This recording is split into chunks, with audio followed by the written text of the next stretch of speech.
Hi అండి. Welcome back to Niharika home vlogs. మీరందరూ ఎలా ఉన్నారండి? నేను వచ్చేసి చాలా బాగున్నాను. మీరందరూ ఎలా ఉన్నారో కామెంట్ సెక్షన్లో కామెంట్ చేసేయండి. ఈ వ్లాగ్ వచ్చేసి మంగళవారం రోజు వ్లాగ్ అండి.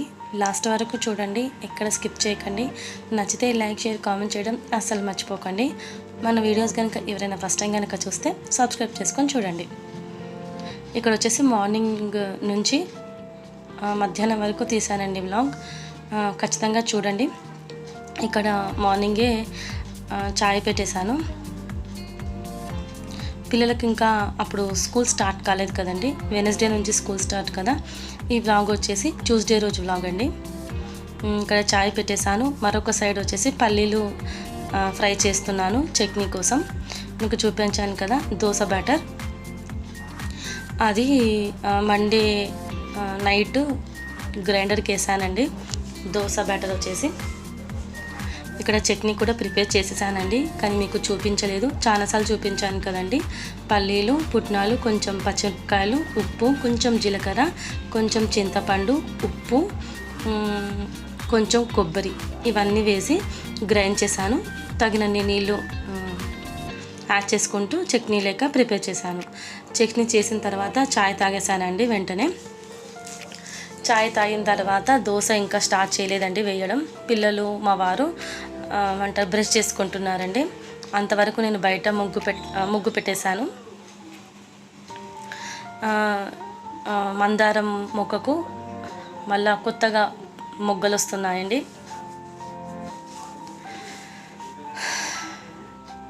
ఇక్కడ టిఫిన్ దోశ వేయడం స్టార్ట్ చేశాను. మార్నింగ్ ఎంత ఫాస్ట్గా చేసినా అసలుకి పని అనేది ఒడవదు కదండి. మార్నింగ్ అందరింట్లో ఇదే హడావిడి, ఇదే బిజీ ఉంటుంది కదండి. ఇంకా స్కూల్ స్టార్ట్ అవుతుందండి. ఇంకా మార్నింగ్ లేవాలి, పిల్లలకు లంచ్ బాక్స్ అని, స్నాక్స్ అని చాలా ప్రిపేర్ చేయాలి కదండి. ఇంకా మార్నింగ్ లేవాలి.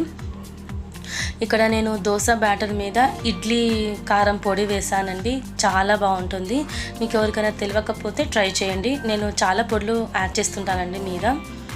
ఇడ్లీ కారం అనేసి దోశ మీద, మళ్ళా కరివేపాకు కారం, ఇలా చాలా పొడులు యాడ్ చేస్తుంటానండి. టేస్ట్ అయితే చాలా బాగుంటుంది. బ్రేక్ఫాస్ట్ అయిన వెంటనే నేను వెళ్ళి స్నానం చేసి వచ్చి మళ్ళీ కిచెన్లోకి వచ్చేసానండి. కిచెన్లో ఇంకా ఏం సదరలేదండి. బ్రేక్ఫాస్ట్ కాగానే నేను ఫ్రెష్ అయిపోయి దేవుడికి దీపం కూడా వెలిగించేసాను.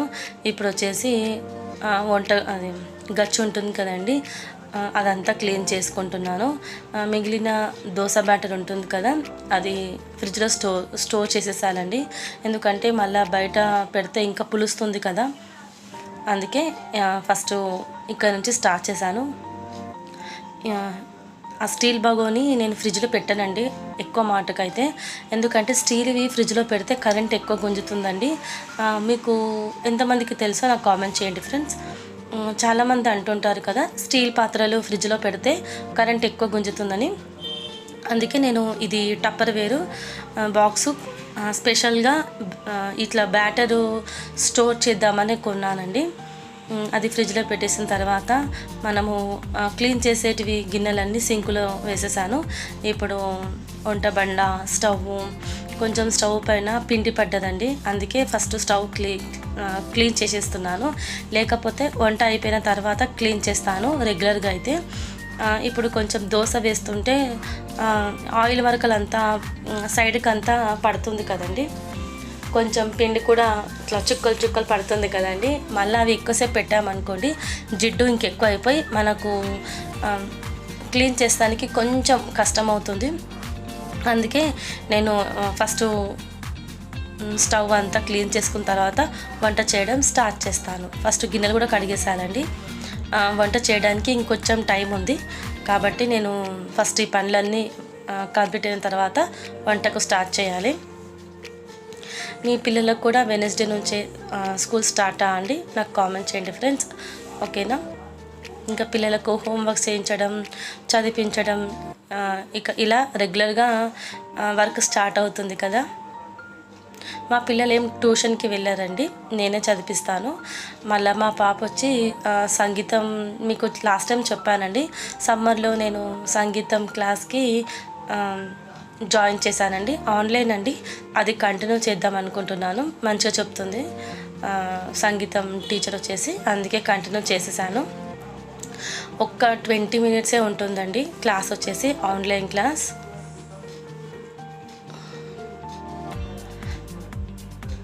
అందుకే అది కంటిన్యూ చేశాను.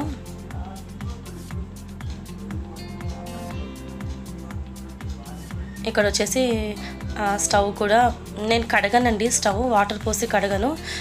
ఒకసారి సోప్ పెట్టి తోమేసిన తర్వాత స్పాంజ్తో క్లీన్ చేసుకుంటాను. నేను వాటర్ పోసి కడగనండి. ఇక్కడ నేను క్లీన్ చేసేసానండి. స్టవ్, వంట బండ, గచ్చులో, సింకులో గిన్నెలు కూడా కడిగేశాను. ఇప్పుడు వంట స్టార్ట్ చేస్తున్నాను. ఈరోజు నేను మంగళవారం రోజు వంట ఏం చేశానంటే ఆకుకూర ఫ్రై చేశానండి. పాలకూర, కొయ్యగూర రెండు మిక్స్ చేసి ఆకుకూర ఫ్రై చేశాను.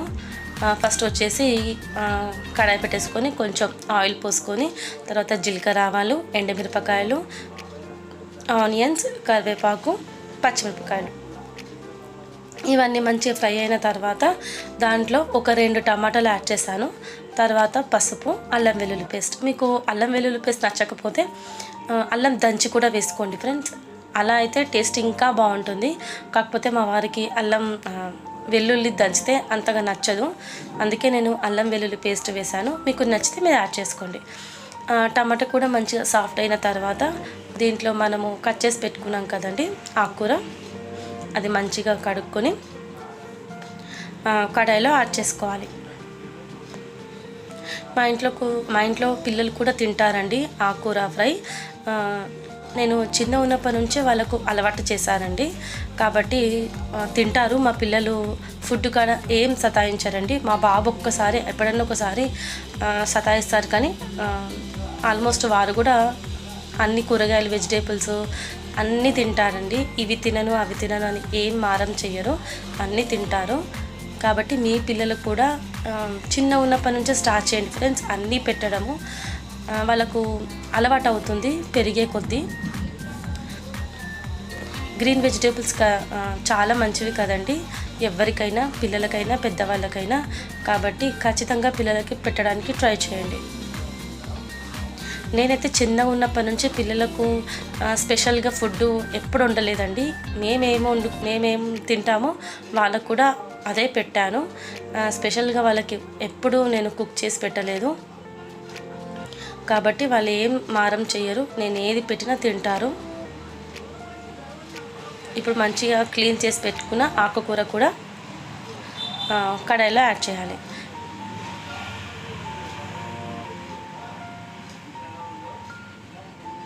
లాస్ట్ వరకు చూడండి ఫ్రెండ్స్, ఎక్కడ స్కిప్ చేయకుండా చూడండి.